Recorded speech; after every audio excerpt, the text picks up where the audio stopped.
Oh, that's it, Marla, baby. Hang it out, Marla. Oh, soul, Marla, that is soul. Right on, baby.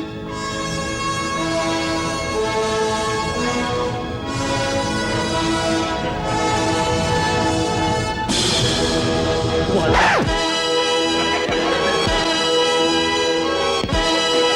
Repeat that, repeat.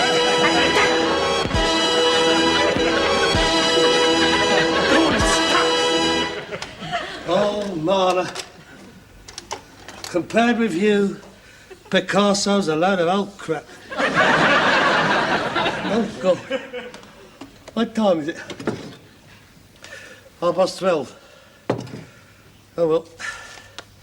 That's the late night movie up the spout. Oh. I was looking forward to that. We don't get enough George Formby films. Oh, make the woo. He got the naughty eye that flickered. You should see him flicker when he's dining, lady.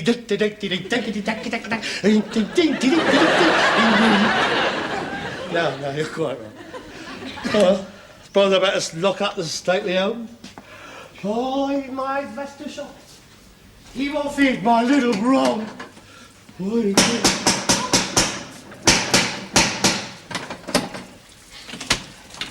What's that you leave me out here in the pouring rain? You want me to get pneumonia, don't you? Please God, I didn't know you were... No umbrellas up in the house, it's bedluck! Anyway, it's 12:30 at night. Where have you been till this time of night? For the last quarter of an hour I've been standing out there knocking the door down. I didn't hear you. Ah. You was asleep, weren't you? That bleeding horrible music blaring out. Horrible? Marla? Make Ken Russell strike you dead. Where's your front door key, anyway? In there somewhere. I'm not carrying that bunch round with me in this weather. If I was struck by lightning, I'd have had it. You were late home. I waited till 8. Where were you? I called in Skinner's Arms for a drink on the way home. And left the horse out in the pouring rain? No, I didn't.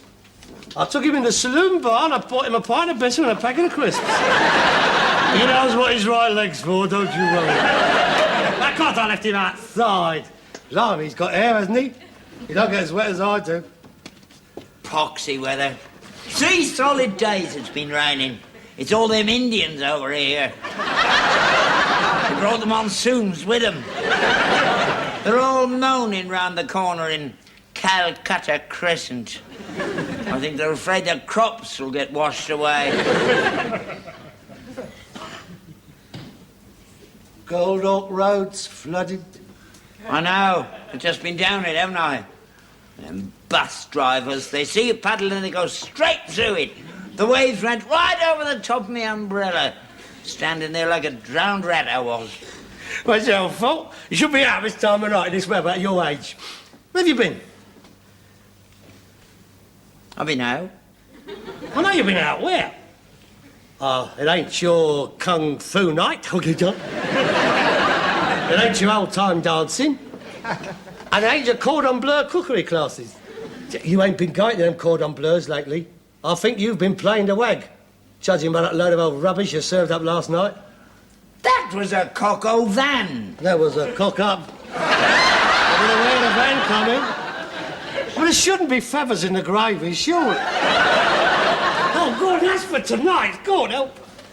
That was lovely. That was rubbish. A bit of beef in pastry. It's not little bits of beef in pastry. If you're going to criticise my cooking, get the name right. It's Boof Wellington. I wonder where my last pair got to. Where have you been? Mind your own business. That is my business. I'm responsible for you. 12:30 at night, roaming the streets in a plastic Mac. And what are people going to think? They ain't got over Jack the Ripper around here.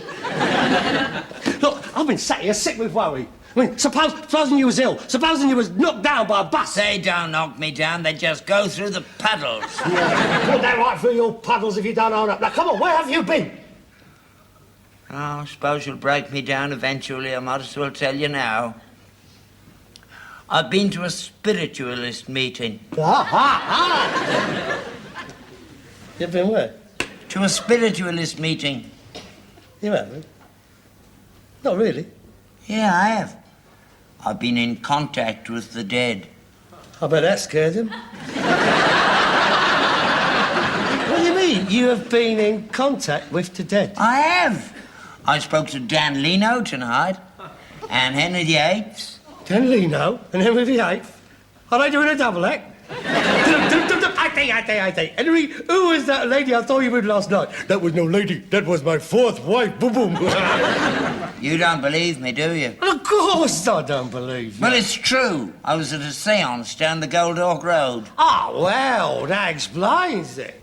I mean, Henry VIII was always up and down the Gold Hawk Road. And you couldn't keep him away. I think he had a bird down there. So, let me get this straight.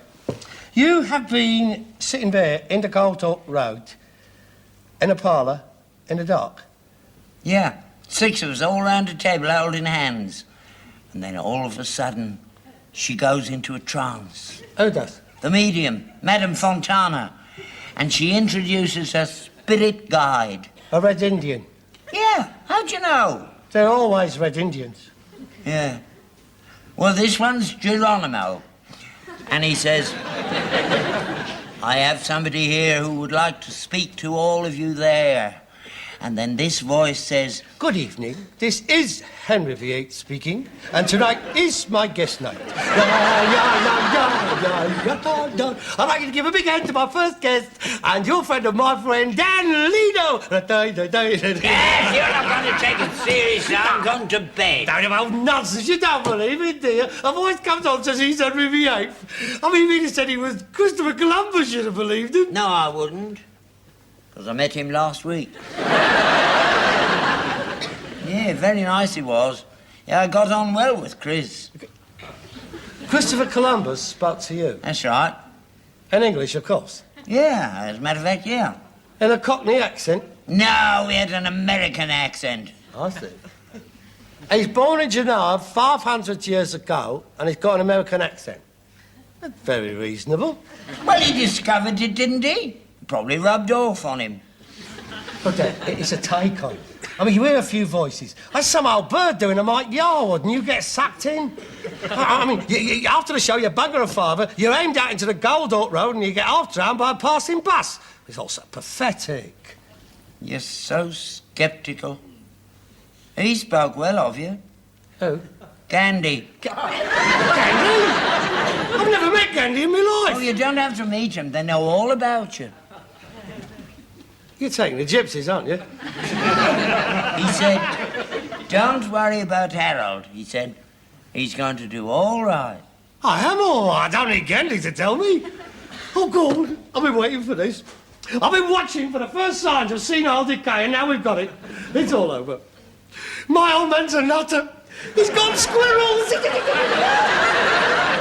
Harold, it's very real. They're all up there waiting to contact us, all sitting round waiting to be called.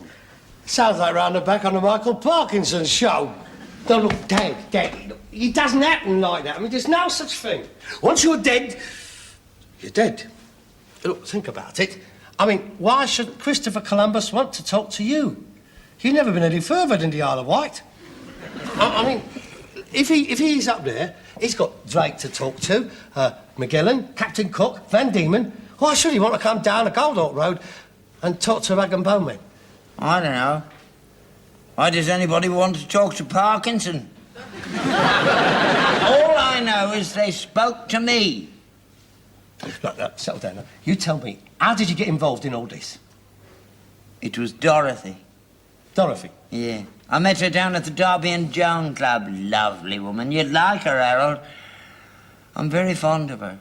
And you're both very lonely. That's right. And she's a spiritualist. Yeah.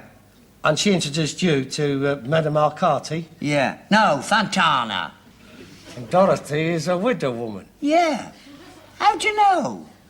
That's what got her into it. She's trying to get in touch with her husband. Any luck? No, not yet. No, I bet he's well out of it, he is. Poor old devil. I bet he thought he was safe up there. Honestly, every tombstone down the road has got rest in peace. Why can't they leave them alone? We're not doing any harm. I don't suppose you've spoken to the top man yet. The top man? Yeah. The grey rag and bone man in the sky. What's he reckon to it all? Oh, that's blasphemy. Don't talk like that. You'll be struck down. No, well, Gandhi said I was going to be all right. You may not be struck down here, but you will be struck down up there. I'm not going up there. Must be a right boring place if all I can do on Thursday nights is talk to you. Look, when I leave this vale of tears, nobody's getting in touch with me. When I get to wherever I'm going, my phone's coming straight off the hook, I can tell you. Not a load of old couplers. It's not, Harold. There is a life after death. They're trying to get in contact with us. There are spirits all round us. There's about half a bottle inside you. I'll prove it to you.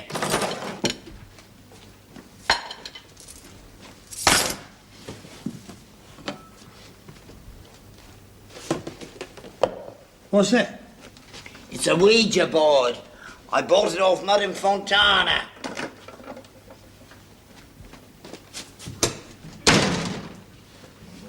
It receives messages from the other side. I see.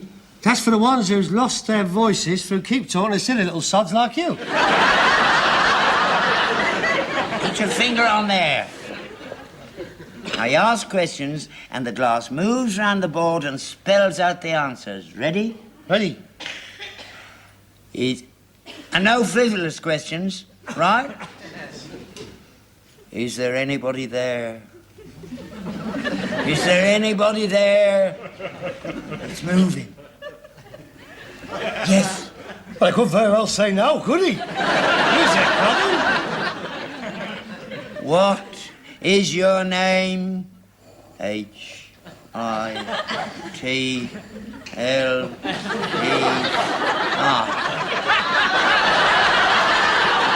It's Hitler. Ask him who won the war. It might upset him. Have you got a message for anybody here? Yes. Is it for Harold? No. Must be for me.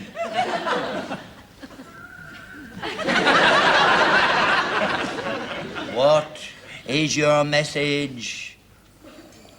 U R A S I L L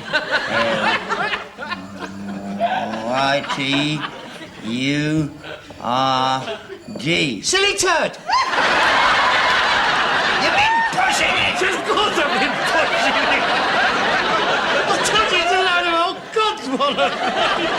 We'll see. Well, what's that supposed to be? We're having another meeting tomorrow night, in here.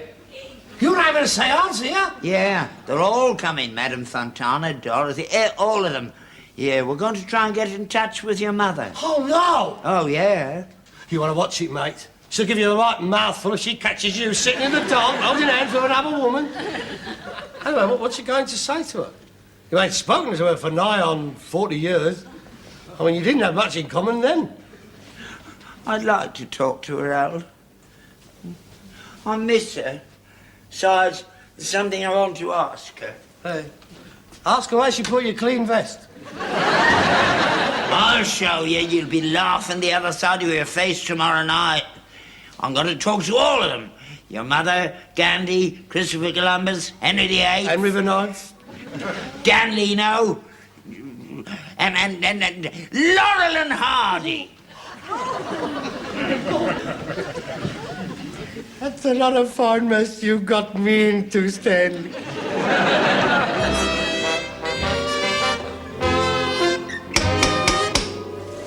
Madame Fontana. Oh, Hey. Dorothy. Mr. and Mrs. Sheldon, do come in. What shocking weather we're having. Oh, yes, it is. It's been pelting down all night.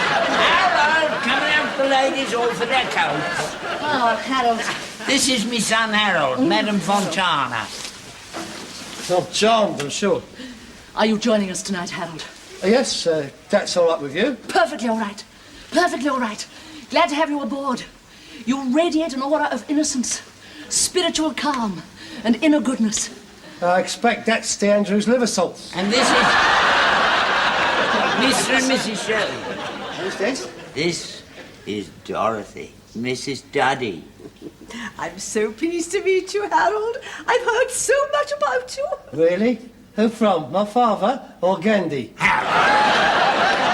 I expect we'll be seeing a lot of one another in the future. I hope we're going to be good friends. I bought some sweeties for you. And this is Mr. and Mrs. Sheldon. Nice to meet you. Thank you very much. Shall we all go in? Why not? Oh, yes. Oh, yes. Absolutely first class, this is. This is a perfect room for a contact. I can feel it coming out. I can feel the vibrations. Oh, yes, I'm sorry about that. That's the flyover. It's all them juggernauts. You know, they practically has me out of bed some nights. Sometimes, when they go past, I have seen his teeth move across the floor on their own. Yak, yak, yak, yak, yak. Just like... Really? You know, that could be a poltergeist. I think it's more likely a petrol tanker. I can see you're a skeptic, Harold. You don't believe in the living dead. Oh, yeah, I believe in them. I've been living with one for 40 years. Well, we'll see what tonight brings. We may yet convince you. Shall we begin? Places, everybody. Lights. What time's the big picture? I must ask, please, for complete silence and concentration, and please, no sudden noises or disturbances whilst I am in a trance. I will ask you now to all join hands. Join hands, here comes Charlie.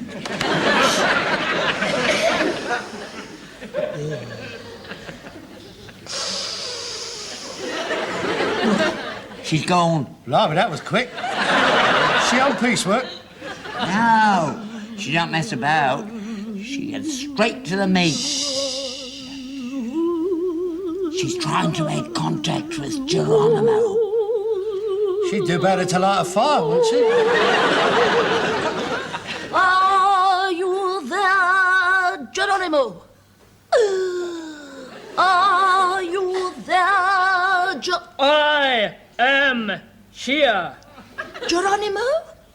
Are you angry, Geronimo? You were a long time coming. I expect you went down the Gold Oak Road, could he? I am ready. Ooh, is there anybody there who wishes to contact anybody here? Yes.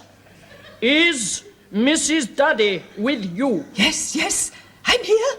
He wishes to speak to you. Hello, Dotty! It's George. It is. He always called me Dotty. He wasn't a bad judge, was he? Dotty.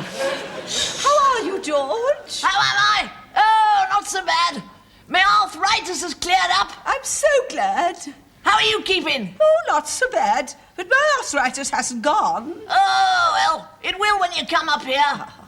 How's the weather? Still raining. Never mind, it's good for the garden. How many geraniums? Not as good as when you did them, George. Well, try putting a bit of potash on them. And next week's Gardener's Corner. I do miss you so, George. Oh, are you lonely? I am a bit. Well, why don't you get married again? I wouldn't mind. I'm thinking of getting married again, George. You do that. And I hope you'll be very happy. Oh, thank you, George. Well, I've got to go now. Somebody else here wants to talk to you. Goodbye, Dotty. Goodbye, George. Oh, God, when's Henry VIII coming? Oh, here we go. Geronimo. Oh. I am here. Is there anybody else there who wishes to speak to anybody else here? Yes.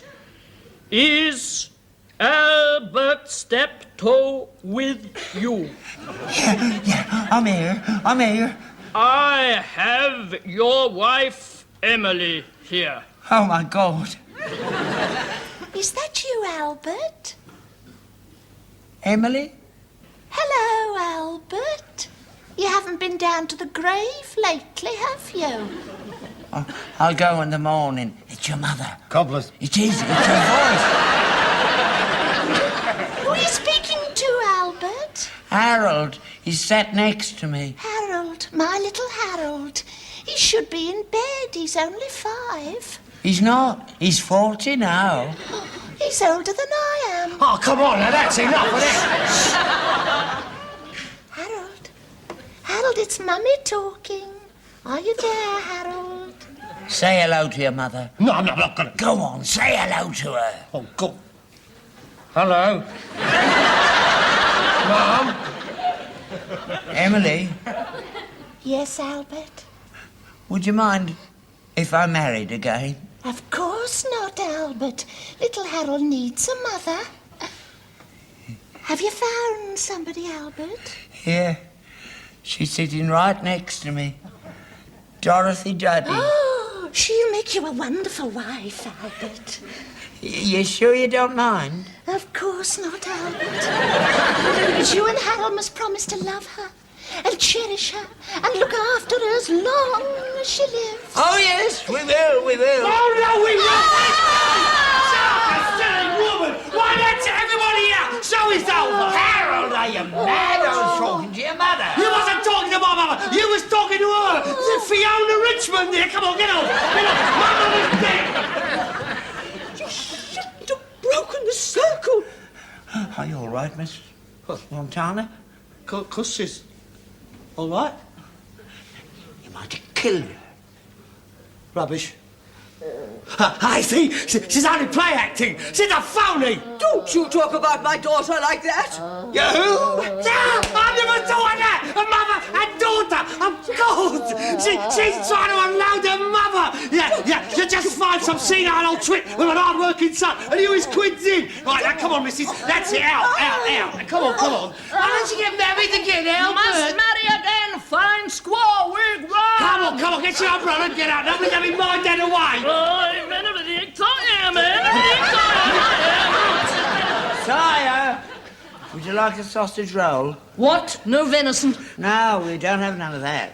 Paul, true. Oh, now! Oh, God, she's gone again. Come on, missus. Right, missus. Come along, Beryl. I don't wish to stay in this house a moment longer. Dorothy, will you have a sausage roll? No, I will not. Your son has made it perfectly clear that I'm not welcome in this house. Well, you're welcome to a sausage roll. Oh, go with your sausage roll. I don't care how much money you've got in the bank. I've no intention of being unloaded onto you. And as for your villa in Mallorca, you can keep it.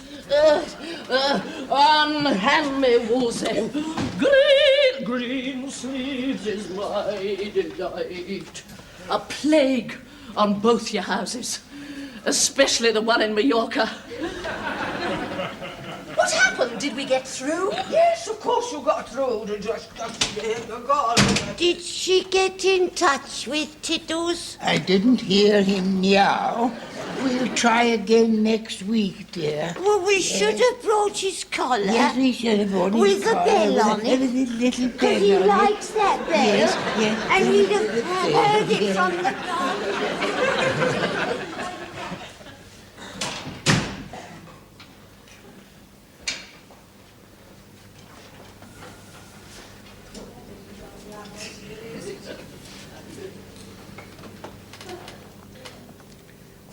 What villa in Mallorca?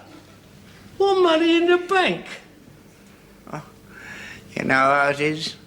When you're trying to pull a bird, you sort of embroider a bit, don't you? Embroider a bit?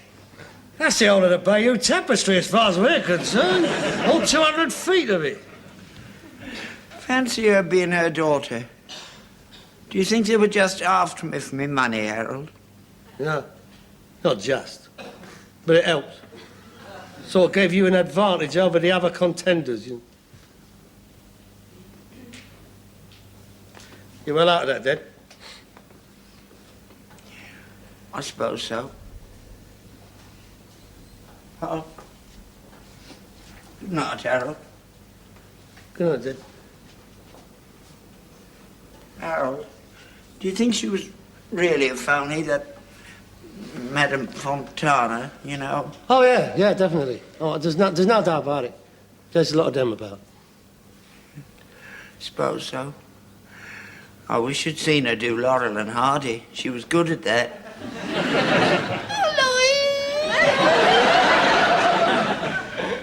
Better than me.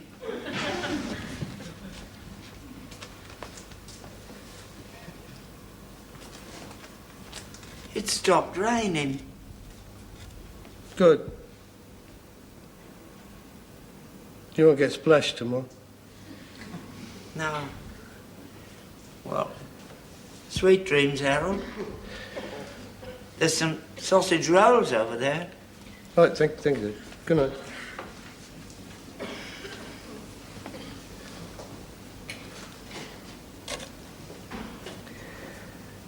It would have been nice to have had a chat with you, man.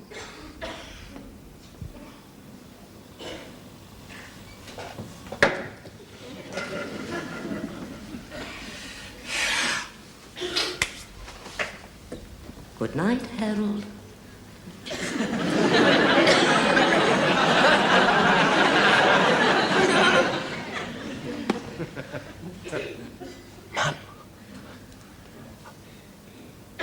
Mum?